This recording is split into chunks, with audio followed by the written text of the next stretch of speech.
bugün vlog çəkirik. Yay aylarının en sevdiğim makyajı. Bu arada kızlar, kipriyim kaynak değil ha. Gözümü yapıştırmışım.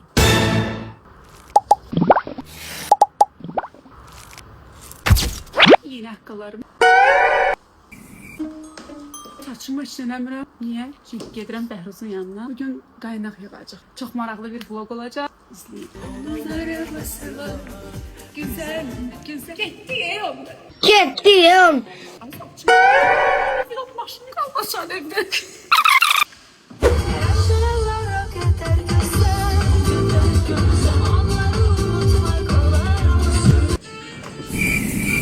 Açtın ha?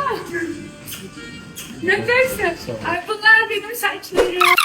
Bəhruzun ən xoşuma gələn işi odur ki, Bəhruz flört verəmədən qaynağı yığır, yəni öz saçına zərər vermir və saçın içində uzanır. İkincisi Bəhruzda ən çox sevdiyim odur ki, adı Bəhruzun dadı başqasına olmur, Bəhruz özü yığır qaynağı, yəni qabağını başqasına yığdırır, arxasını başqasına yığdırmır.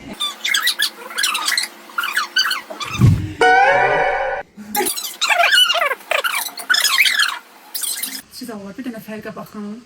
Bir dənə firovka yoxdur saçın uzunda və mənim saçım küt kəsimdir. Magazin dünyasının renkli yüzünde bakalım bu hafta neler olmuş?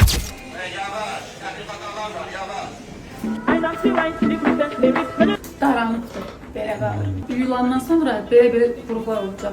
Storylərdə görəcəksiniz onsuz da. Bura qədər yığı var əslində. Bir dənə də görünmür. Ən önəmli şeylərdən biri də odur ki, qaynaq normalda çox vaxt aparır, amma Bəhruz tam 3 saat 350 qram saçı yığdı.